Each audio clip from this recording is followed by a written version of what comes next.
Alright, so this video is going over the second part of Chapter 6 of First Steps in Academic Writings. If you want to follow along in the book, you can open up to page 157.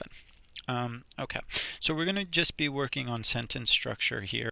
And I'm just going to go through and give you guys a general idea of about the sentence structure, and then we'll go over some of the exercises in class.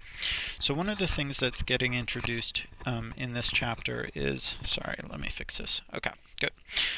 Is the idea of an adjective clause. So what an adjective clause is like it sounds. Okay, an adjective clause is a group of words that begin with who, which, or that, the active adjectives in a sentence.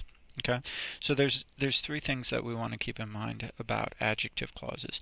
The first thing is in the definition, meaning that it begins with the words who, which, or that. Who is going to be used for people, which is going to be used for things, and that is generally used for things, and in informal speaking it can also be used for people.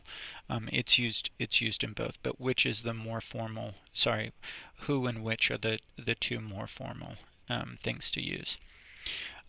The other thing is that an adjective clause always follows the nouns that it gives information about, and we'll see that in the examples.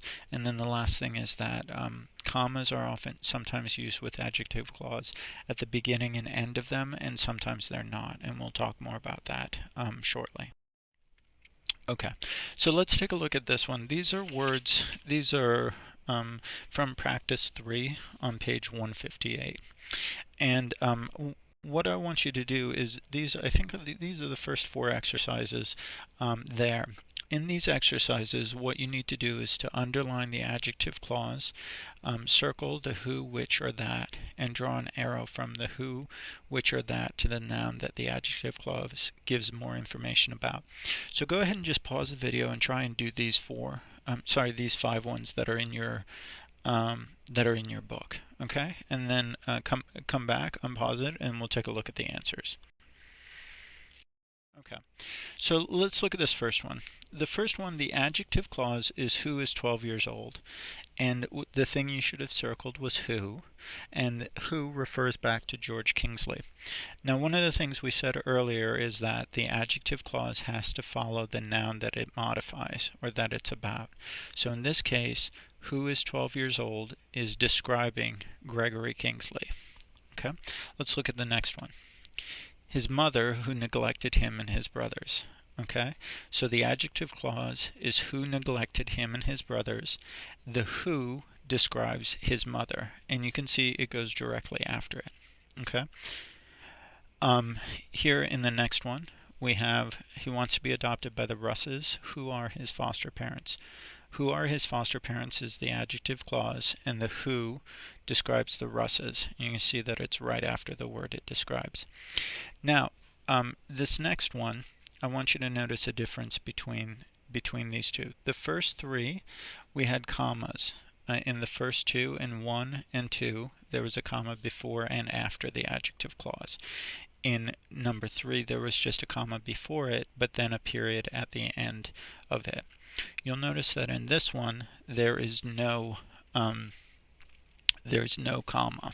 Okay, but the structure is the same. So foster parents are people who take care of neglected or abused children. Who take care of neglected or abused children is the adjective clause, and then the who refers back to the people. And here's the last one. A box that contained marijuana was found in the living room. So that contained marijuana is the adjective clause, and then that refers back to the box. Okay. So let's take a look at the use of commas. We said that there was a difference in the use of commas between the two of these. So if we take a look at these ones, this is on page 160. So our first one here says Rachel Kingsley, who used drugs, okay, is not a good parent. Right? So in this case, or there's another example, let's study at my apartment, which is just a few minutes from campus. In both of these cases, we use commas because the adjective clause is extra information. It's not needed to identify the noun that it's describing. So Rachel Kingsley, the information that she uses drug is not necessary to tell us who Rachel Kingsley is. In the second one, it says, let's study at my apartment.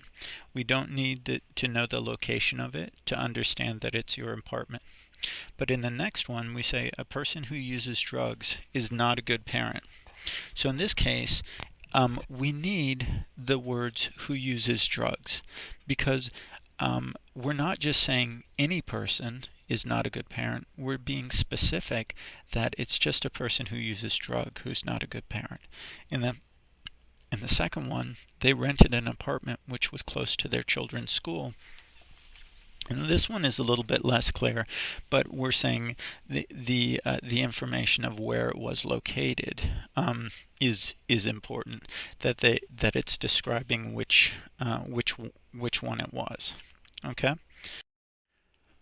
So we'll go over and do some of those activities. Practice number 4.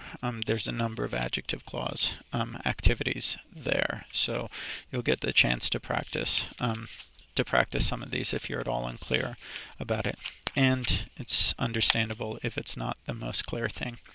But the last couple of things that I want to talk to here about are about fragments and then some about punctuation. So if you turn over to page 167, it talks about fragments. Now, one of the things that we said earlier about fragments is we had dependent clause fragments. So if we had something like, if you want to transfer, period, or because it was raining, period, we would say that these ones were fragments, that they're not complete sentences, because a dependent clause has to be attached to an independent clause for it to be correct. But then we can also have adjective clause fragments. So we've just learned about these adjective clause. So in this case we say Ron, who also takes night classes, and the book that was on the table. Okay, both of these ones are not complete sentences. Okay, but the important thing here is that we learn how to fix these. Okay, so there's 2 ways to fix the adjective clause fragments. Okay, the first one is to finish the independent clause. So here's the fragment. Ron, who also takes night classes.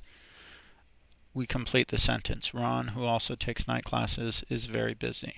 Okay, or here you can just delete the who, which, or that to make it a complete sentence. So you say the book that was on the table. We just get rid of the that. The book was on the table, and we have a complete sentence there. Okay. And then here's the last thing on the punctuation, and we'll go over this again in class. We'll do some practice. So this is on page 170. So far the only punctuation we've talked about are commas. In this one, we're talking about quotation marks. Okay. The reason why we're doing it here is that when you write your paragraph, I will ask you to include a quotation in it. So you need to know how to formulate the quotations. Okay, so if we look at rule number 1, it says put quotation marks before and after the person's exact words. So the exact words are the words that the person said.